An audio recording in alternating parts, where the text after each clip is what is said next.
Hey there, how's your day been? Come on in, get settled, pull up a chair. Let me set my tea down.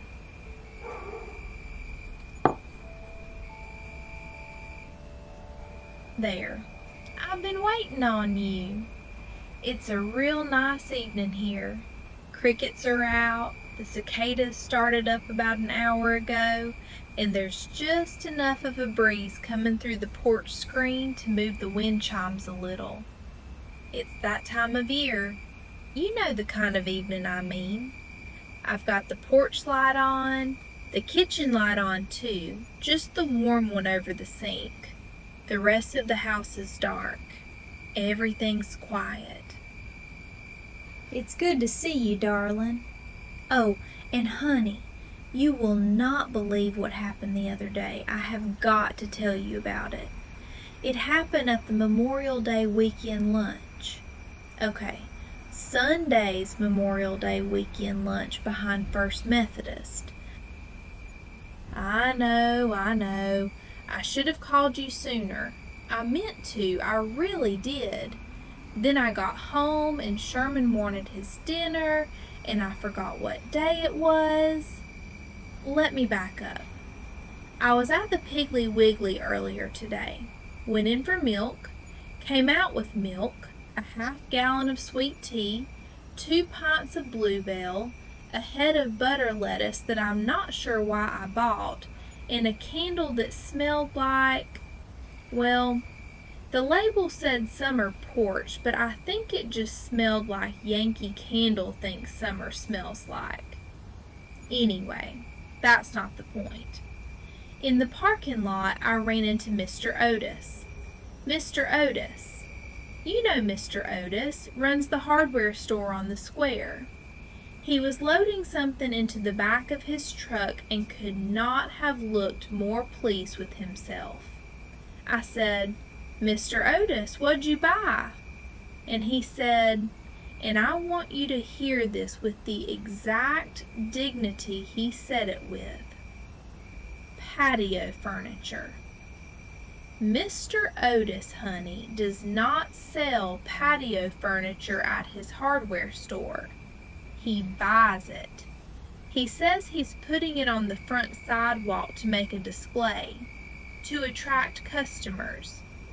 I asked, attract customers to what? And he said, well, to come see the patio furniture. I don't know. Drive home took the long way. Took the road past Camellia Lane, which I do sometimes when the crepe myrtles are blooming, because they are spectacular this year. The whole street is just pink and white. The petals are falling off the magnolias by the courthouse like it's snowing in slow motion. I had to roll the windows down. The air smelled like cut grass and somebody's charcoal grill and a little bit of honeysuckle off the fence line behind the old library. A truck went past, windows down, something twangy coming out of it. I think it was Alan Jackson, but I won't swear to it. You know that feeling where you hear 3 seconds of a song in a passing car and it could be anybody? Anyway, I got home, fed Sherman, put the milk away, sat down out here on the porch with my tea, and as I sat down I thought, oh, I have got to tell her about Sunday. Okay, so, Sunday, Memorial Day weekend, after service at First Methodist. The annual Memorial Day weekend Sunday lunch on the lawn behind the church. You know how Maple Hollow does Memorial Day, honey. Flags up since Saturday, bunting on every porch. The veterans table set up under the tent with a little flag centerpiece and a small framed photograph of Mayor Tilley's father, who served in Korea. The photograph goes up every year. Pastor Tom did the in remembrance prayer right at noon. The choir sang Faith of Our Fathers, and then everybody filed out behind the church for lunch. The weather, honey, the weather was hot for May. Low 90s by the time service let out. Humid in the way Memorial Day always is around here, where you can taste it. There was a little breeze that came and went and never stayed long enough to matter. Bumblebees on the deviled eggs almost immediately. By mid-afternoon, the light was that golden going-on amber color it gets in late May, where everything looked like it's been buttered. Pastor Tom. Pastor Tom, honey, you know Pastor Tom. Pastor Tom had set up the long folding tables on the lawn under the white tent. Set them up himself, by the way, like he does every year. He never lets anybody help. He says he likes the order of it. Susan, his wife, Susan irons everything. I think she'd iron a glass of water if you let her. Had ironed the gingham tablecloths the night before. They were perfect, crisp, pressed lines down the middle like somebody had taken a ruler to them. Now you have to picture the spread, honey. Memorial Day weekend in Maple Hollow brings out the food. There were 2 ham loaves, 3 Jell-O salads. One of them had carrots in it, which I have feelings about but won't go into right now. A pan of squash casserole. Helen Marsden, she does the squash. A whole pan of pulled pork that Earl Greer had smoked overnight in his backyard, low and slow with hickory. Susan's cornbread muffins. A sweet potato casserole with the marshmallows that nobody admits to liking, but everybody eats. A watermelon halved on a tray with a little sprig of mint. A peach cobbler still warm under a tea towel. Linda May brought her pecan pie because Memorial Day is a pie day weekend.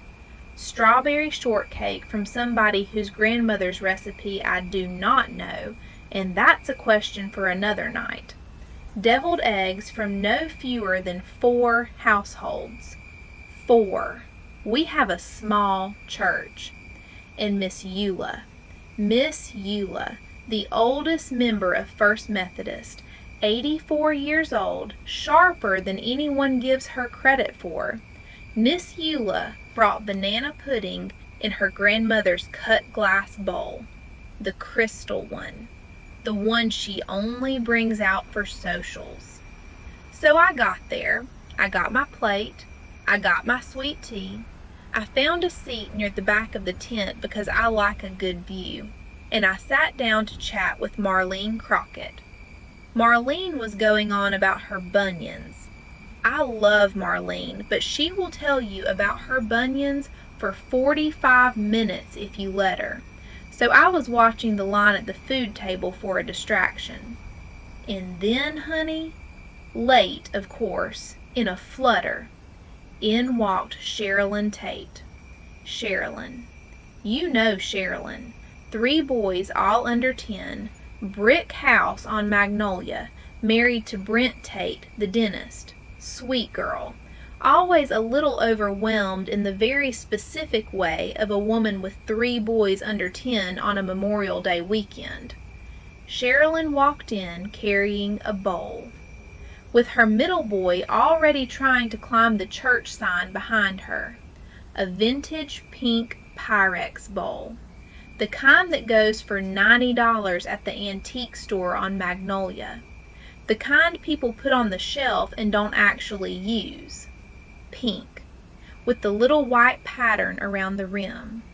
And on top of the bowl, honey, I am not making this up, there was a single sprig of fresh parsley, placed just so. The bowl, I learned later, contained potato salad. Cherylynn set the bowl down on the table next to the deviled eggs with the gentle pride of a woman bringing something special. People looked. The bowl was beautiful. Susan said, "Oh, Cherylynn, what a stunning bowl." And Cherylynn beamed, said thank you, said the bowl was her grandmother's, which, between you and me, is what every woman in the South says about every nice bowl she owns, true or not, and then dashed off behind the tent because her middle boy was now on the church sign, and her oldest was holding a deviled egg in each hand like little weapons. So far, beautiful Memorial Day weekend lunch. Tablecloths crisp, bowl gorgeous, casseroles assembled, Pastor Tom satisfied, Helen Marsden tasting things, Earl Greer hovering proudly near his pulled pork, and the potato salad in the pretty bowl just sitting there, waiting. Now, honey, here's where it gets good. The first person who tasted Cherylynn's potato salad was Helen Marsden. Helen has, and you have to understand this, Helen has opinions about potato salad. Strong opinions. Helen's been making her own since 1981. Helen took one small spoonful. Helen took a bite. Helen's eyebrows went up. Helen found Cherylynn behind the tent. Cherylynn was now physically removing her middle boy from the church sign with both hands. Helen said, "Cherylynn, honey, you have got to give me that recipe. That is the best potato salad I have had at this church in 20 years. Cherylynn, breathless and pleased and still holding her son by his belt loop, beamed. "Oh, Helen, I'm so glad you liked it. I'll have to write it down for you." Helen went back to her seat. Helen had seconds. The second person, honey, was Marlene. Marlene takes some of everything on principle. Every social, every dish, at least one bite. That's just Marlene. Marlene tried the potato salad. Marlene went still. Marlene came back for a second spoonful.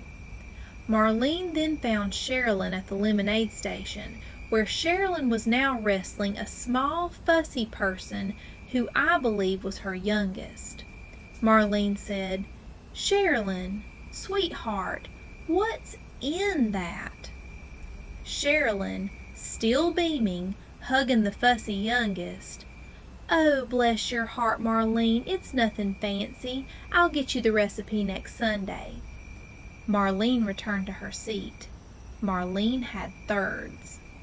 And then, honey, and this is the one that twists the knife, and then there was Linda May. Linda May owns the diner. Linda May has tasted every potato salad in a 50-mile radius. Linda May has been comparing potato salads her whole life. Her mama ran this diner before her. Linda May walked over to the food table and took a small portion. She tasted it. She paused. She took another portion. She walked over to Cherylynn, who was now sitting on a folding chair trying to tie her oldest shoe while explaining to her middle boy why we don't climb church signs. And Linda May said, quietly, just to her, "Sugar, I would put this on the lunch menu tomorrow. You tell me what your trick is." Cherylynn, vibrating with pride and motherhood and 3 children climbing her, "Oh, Linda May, you flatter me. I'll see if I can scribble it down." Cherylynn, honey, listen to me. Cherylynn never told a lie, not once. She said she was glad they liked it. True. She said she'd write it down for them. True intention. She fully meant to find a real recipe somewhere and pass it off as approximately correct. She is not a liar. She is a woman buying time. She is a mother of 3 boys under 10 on a Memorial Day weekend. She brought what she had time to bring. The pink Pyrex was a kindness. She wanted to bring something pretty. And honestly, the salad was good. Honestly. The potato salad was good. Cherylynn went back to her boys. 3 women, Helen, Marlene, and Linda May, were sitting at 3 different tables, each carrying a small secret promise they didn't yet know was unkeepable.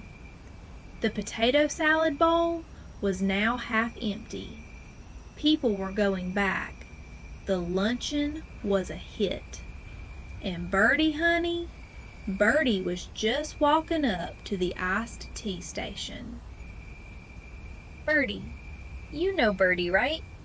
Birdie Whitaker, 73, 5 foot nothing, hair the color of a brand new penny because she touches it up every other Thursday at the Curl Up and Dye, without fail, with Loretta. That's Loretta, runs the salon, has run it since 1979, knows everyone's hair. Birdie has been the mayor's secretary since before some of the current city council members were even born. Birdie Whitaker knows everything. Birdie does not so much gossip as redistribute information, and she does it kindly, with her hand on your wrist and a little sigh in her voice like she just hates to be the one to say. Birdie was standing at the iced tea station, pouring herself a glass, surveying. Birdie surveyed the food table. Birdie walked over. Birdie picked up a small spoonful of Cherylynn's pink Pyrex potato salad and put it on the corner of her plate. Just to taste. Just to be polite, you understand. Birdie tasted it. And Birdie said, just loud enough for the table to hear, Birdie said, that's the Walmart Amish. Now, a few things, honey. The Walmart Amish potato salad is a real product. You can buy it at the Walmart deli. It comes in a plastic tub. It has, I will say, a perfectly nice tang. It is, however, and I think we can all agree, not what one would call homemade. A small silence fell over the table. Susan's eyebrows did a little thing. Helen Marsden, who had moments ago told Cherylynn that this was the best potato salad of the last 20 years, looked down at her plate. Marlene paused mid-bunion. Earl Greer, near his pulled pork, did not hear. And Linda May, honey? Linda May, who had just told Cherylynn she'd put this on her lunch menu? Linda May looked up, slowly. Honey, Linda May knows the Walmart deli's potato salad. Linda May has tasted the competition more than once at 2 a.m. behind her own counter when she gets curious about what people in this town might prefer to her cooking. Linda May has tasted it. Linda May's face, honey, I wish I could describe it for you properly. Linda May was, in that moment, a woman reckoning with the entire history of her professional pride. Linda May had nearly put a Walmart deli salad on her own diner's lunch menu. Linda May looked down at her plate, too. Pastor Tom, off in the distance trying to wrangle a folding chair, did not hear, which is a small mercy. And I couldn't help myself, honey. I leaned over to Birdie, and I said, Birdie, how'd you know? Birdie looked down at her plate. Oh, she said, and then, softer, well, and softer still, that's not the point. And she changed the subject. She said something about the weather. Birdie has never, in 73 years, spontaneously commented on the weather. We all let her. Now I want you to picture Miss Eula. Miss Eula was sitting in her folding chair under the tent, plate balanced on her knees, dabbing the corner of her mouth with a paper napkin. Miss Eula said nothing. Miss Eula did not look up. Miss Eula did not call attention to a single thing. But Miss Eula smiled, just a little, just a private one. The kind of smile a woman smiles when she has been quietly waiting decades to see something happen. Miss Eula has known Birdie since Birdie was 17 years old. They were in the choir together. They've sat at every funeral and every wedding and every Bible study and every fundraiser this church has had since 1968. Miss Eula has watched Birdie redistribute information, kindly, with her hand on the wrist for over 50 years. And on this particular Memorial Day weekend, watching Birdie out herself as a Walmart deli customer, well, Miss Eula was at peace. Now look, honey, you and I both know nobody's going to fault Cherylynn for bringing store-bought potato salad. She's got 3 boys under 10, she works part-time at the library, the pink Pyrex was a kindness, and honestly, Walmart Amish isn't bad, it really isn't. And Birdie was gracious. She didn't try to fib, she didn't try to spin it, she went quiet, looked at her plate, and let it pass. Left an hour later with her head held high and her hat straightened. As far as anybody else at that lunch knows, nothing happened. The bowl was a hit. Cherylynn went home pleased. But honey, the part that got me, Birdie outed herself as a regular Walmart deli shopper. Birdie Whitaker, the woman who knows everything in this town, also knows the Walmart Amish recipe by taste alone, which means she's tasted it more than once. And Linda May was about to put it on her own diner's menu. Linda May, who's been comparing potato salads her whole life. I don't think she's recovered yet. And Miss Eula took home her grandmother's empty cut glass bowl with the last spoonful of banana pudding still in it, and I bet she smiled the whole drive home. She has been waiting decades for that. I drove home from that lunch and I giggled the whole way down Magnolia. I had to pull over for a minute next to the antique store, the one with the Pyrex in the window, to collect myself before I drove the rest of the way home. The light was going pink over the courthouse. The bells at First Methodist rang 6 o'clock, and I thought, this is a town where Miss Eula has been waiting 50 years to watch Birdie outsmart herself with a single spoonful of potato salad, and I get to live here, and you get to hear about it. That's the kind of week it's been. I'll tell you something else. Birdie called me the next morning, 8 a.m. Just calling to chat, she said. Did not bring up the lunch. We had a very pleasant conversation about whether we thought it was going to rain on Thursday. Birdie and I have been friends since I moved here in 2008.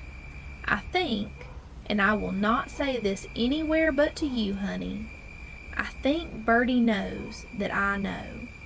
And we are going to live the rest of our lives with that knowledge. And we are going to be fine. Now, while I've got you, honey, there's one other thing I keep meaning to mention. There's a new vet on Cedar Street.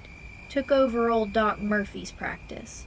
You know the place, the little white building with the wraparound porch and the rose bushes Doc Murphy planted 30-some years ago and absolutely refused to prune. The rose bushes are still there, still unpruned. The new vet has not, apparently, decided to do anything about them. I find that promising. Her name is Dr. Caroline Pierce. She's, I'd guess, 38, maybe 40. Dark hair, low bun, drives a black SUV. Very polite. Very competent with animals by all accounts.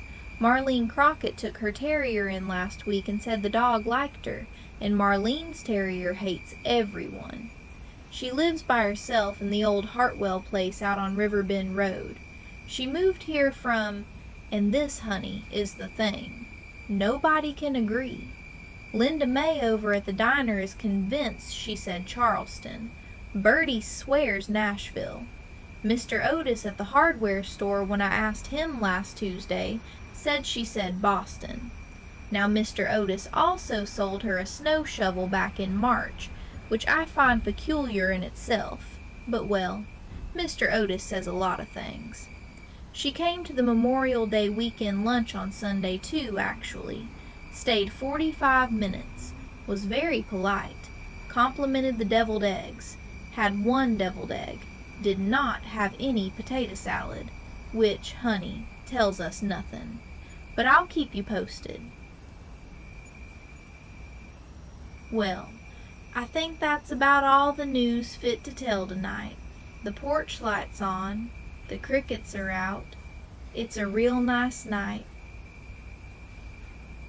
Sherman's curled up on the rug behind the rocker. The dishwasher's running in the kitchen. The wind chimes a few doors down are doing their little song. Next week the garden club is meeting. Susan's bringing something. Birdie's gonna be there, and I have a feeling. I'll tell you all about it. The magnolia petals are still falling down on the sidewalk in front of the courthouse. They'll be gone by next week. I keep telling myself I'll stop and pick one up for the kitchen window. I never do. Pretty soon I'll head inside, set the cup in the sink, turn off the porch light. Probably read a chapter of something before bed. We'll see. You sleep good now. I'll see you in the morning.